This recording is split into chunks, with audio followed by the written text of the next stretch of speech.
salam sejahtera. Hari ini saya akan tunjukkan cara menghasilkan data studio menggunakan Google Sheet untuk memaparkan laporan PPT secara online. Baik, untuk pada video pertama saya dah tunjukkan cara menghasilkan satu Google Sheet yang menyimpan semua data yang diperlukan. Ini adalah data untuk tahap 2. Saya asingkan tahap 1 dan tahap 2 kerana bilangan subjek berbeza. Dan saya ada tunjukkan dalam video tu macam mana saya jadikan copy paste ni lebih pantas menggunakan skrip. Baik, jadi boleh tonton pada video yang pertama. Dan saya lupa nak maklumkan untuk row yang pertama ni saya masukkan data dummy, data kosong. Sebab nanti penting untuk paparan data dalam Google Studio. Seterusnya kita akan ke data studio. Senang saja, datastudio.google.com. Kalau cikgu belum ada, cikgu boleh buat sign in guna account Google cikgu saja. Okey, sekarang saya pada paparan Google Data Studio ni, saya klik blank report. Untuk report ni kita buat pantas juga, saya tak perlu buat semua. Okey, ini jenis data yang kita ada, kita akan gunakan Google Sheets. Klik Google Sheets dan pilih semua spreadsheet ni dia akan paparkan daripada Google Drive kita. Ini PBD, saya akan gunakan PBD dan data 2 untuk tahap 2. Klik check untuk use first row as headers dan include hidden and filtered cells. Jadi dia tak berubah datanya kalau ada hidden cells. Okay, add. Seterusnya kita confirmkan add to report. Okay, sudah ada data. Baik, sebelum kita bergerak, saya nak edit data dulu. Yang penting sekali adalah edit data sini. Pergi dekat klik table ni, lepas tu dekat sini dia akan keluar data source. Klik cancel untuk edit. Saya nak ubah nombor MyKit. Nombor MyKit sebab dalam sini dia akan automatic baca sebagai nombor. Tapi kita tak nak nombor. Kita nak dia baca sebagai teks. Sebab IC adalah teks. Lepas tu klik done. Siap. Jadi dia akan error macam ni. Kalau error macam ni, just padam je. Jangan takut. Okey, kosong. Okey, pertama sekali saya akan buat paparan untuk login. Untuk login, kita akan masukkan control. Klik add control. Cikgu pilih input box. Masukkan input box. Ada nama. Saya tak nak nama, saya nak MyKit. Nak login, saya guna MyKit. Nombor MyKit. Sebab nanti murid akan masukkan nombor MyKit dan tekan enter, jadi data akan berubah ikut nombor MyKit. Saya nak hilangkan label atas tu. Saya pergi dekat untuk makluman, dekat sebelah kanan ni adalah ada properties untuk setiap control. Sini ada data, ada style. Klik dekat style. Dekat atas sekali ada search type, kita tukar jadi in. Dan label position tukar jadi hidden. Saya tak nak ada label. Okey, kosong sudah. Dan saya letak label di tepi dia. Nanti kita akan ubah balik. Masukkan nombor MyKit. Okey. Untuk hiasan, untuk kosmetik, cikgu boleh explore sendiri cikgu ya. Saya tak akan tunjukkan di sini sebab mengambil masa yang lama. Baik, ini paparan pertama saya. Sekarang saya nak masuk paparan kedua, iaitu report. Dekat sebelah kanan ni ada add page. Cikgu klik add page tadi, jadi dia akan tambah page yang kedua. Nampak? Kita ada page kedua. Nampak ada dua page ni. Page yang pertama, tempat login tadi. Dan page yang kedua, page kosong. Sini kita akan paparkan data. Jadi saya tunjuk dengan cepat. Kita akan paparkan, saya buat sedikit. Okay, saya nak paparkan data nama, murid. Lepas tu saya nak kelas murid. Dan itu sahaja. Nombor MyKit lah. MyKit. Cikgu boleh tambah apa-apa maklumat yang cikgu nak paparkan. Jangan risau. Saya tunjukkan sedikit saja. Dan seterusnya, kita nak masukkan maklumat, data tu. Jadi untuk masukkan maklumat tu, data, kita akan pergi dekat add chart. Jangan add data. Add data ni kita masukkan Google Sheet lagi. Kita tak nak data dah ada. Kita pergi dekat add a chart. Pilih yang atas table dan klik. Okey. Sekarang table yang diberi adalah table dalam bentuk kolom dengan row, tapi kita nak paparkan satu data saja. Sini ada banyak nama. Jadi caranya kita ubah dekat properties sebelah kanan ni, dekat data, nama, kita nak paparkan satu nama sahaja. Scroll dekat bawah, kita ada row per page, tukarkan kepada satu. Lepas tu kita tak nak ada apa lagi ni? Kita tak nak ada record count. Kita boleh buang sini, record count kita buang. Okey, dah, dan kita nak buang nombor dengan header atas ni. Kita pergi dekat style. Okey, nak buang header, kita unclick show header, dan nak buang row numbers, kita klik row numbers, uncheck row numbers. Dan nak hilangkan garisan, kalau cikgu perasan ada garisan dekat bawah ni, kita pergi dekat table colors, klik dan letak transparent. Okey, sekarang satu lagi. Yang bawah ni show pagination pun uncheck. Jadi sekarang kita ada satu table kosong. Cuma paparkan satu data sahaja. Dia akan paparkan nama. Cikgu boleh pilih dekat sini. Okey, nama. Tekan saya nak paparkan yang kedua adalah kelas. Saya copy table yang saya dah buat ni, copy, paste. Adjust kedudukan. Cantik.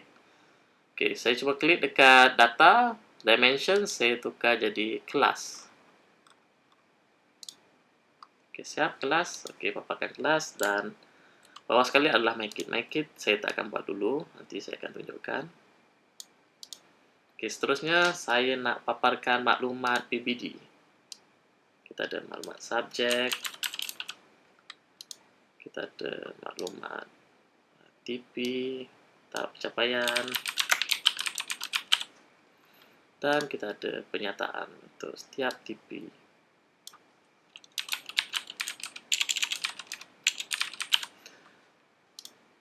Okey, cikgu boleh warnakan setiap text box ni. Okey, katakan saya warnakan dengan warna yang nampak sedikit, warna biru.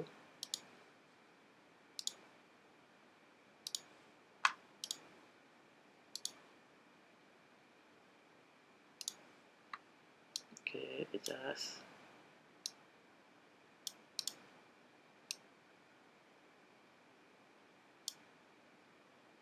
Okey, siap. Jadi saya akan masukkan cara yang sama, saya masukkan nama dengan kelas tadi. Cikgu boleh copy. Copy mana-mana, copy dan paste. Kata pencapaian. Adjust size dia. Dan copy lagi untuk pernyataan. Untuk subjek kita tak perlu sebab subjek tetap sama. Jadi cikgu boleh pilih text box, masukkan type saja nama subjek.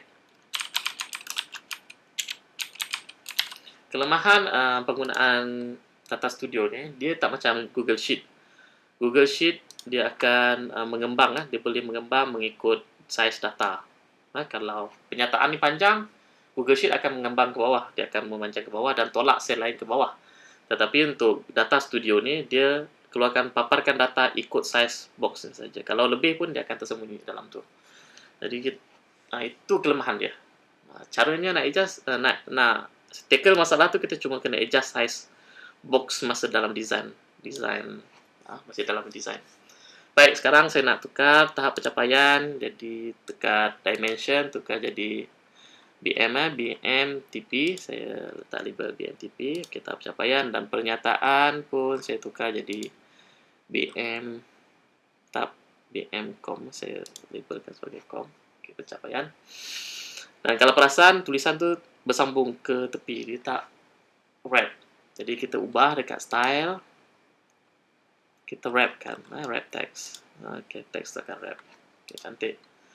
Dan saya ada letak komen guru dalam PPT. Jadi saya masukkan sekali komen guru di bawah box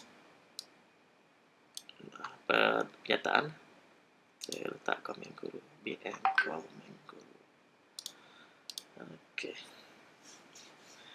Oke, itu untuk satu subjek. Dan kalau cikgu nak buat untuk subjek seterusnya, just click and drag, pilih highlight semua detail yang penting, copy dan paste. Oke, dan boleh guna untuk buat subjek seterusnya, bahasa Inggris,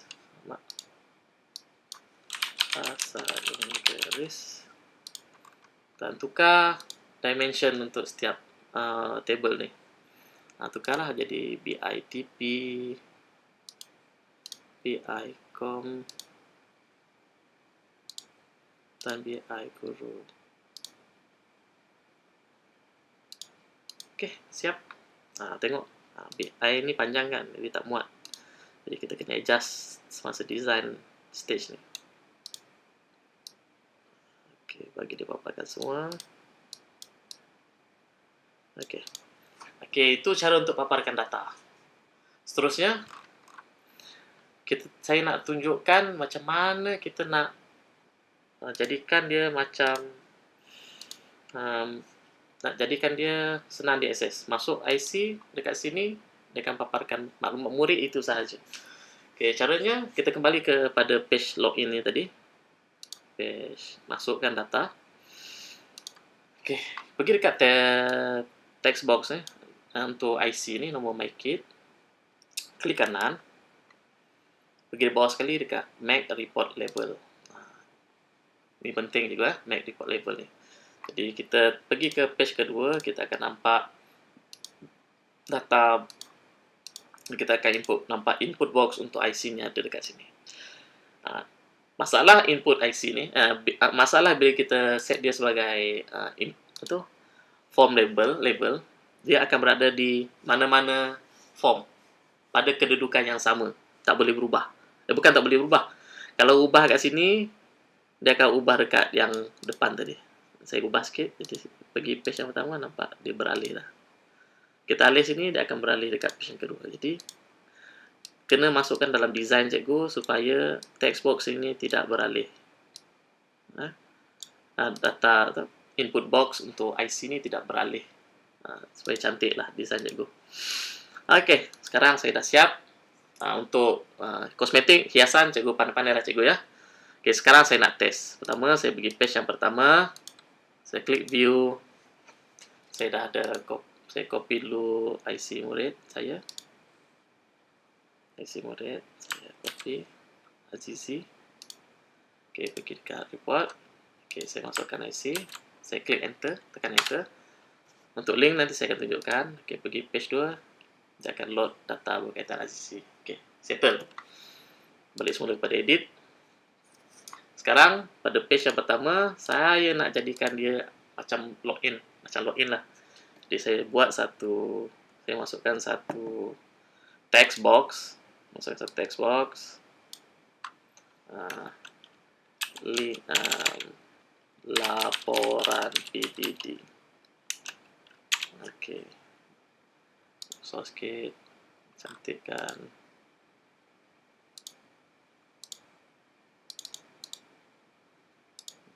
Silap. Sangat. Okey. Okey, bagi warna. Okey. Dah, ni akan jadi button. Okey, siap. Saya klik semula dekat text box tu. Saya klik dekat ni. Ada link, insert link. Kita klik insert link. Akan keluar paparan insert link. Klik dekat paste a link or select a page. Klik, nanti dia akan keluarkan senarai page yang kita ada. Dekat bawah ni. Page 1, page 2. Jadi kita nak dia paparkan page kedua bila klik. Klik. Okey, lepas tu apply. Siap. Label dia pun berubah. Kena ubah label dia. Ni tadi. Laporan PPT. Okey. Apa dia tak ubah? Oh, sebab pergi dekat page kedua.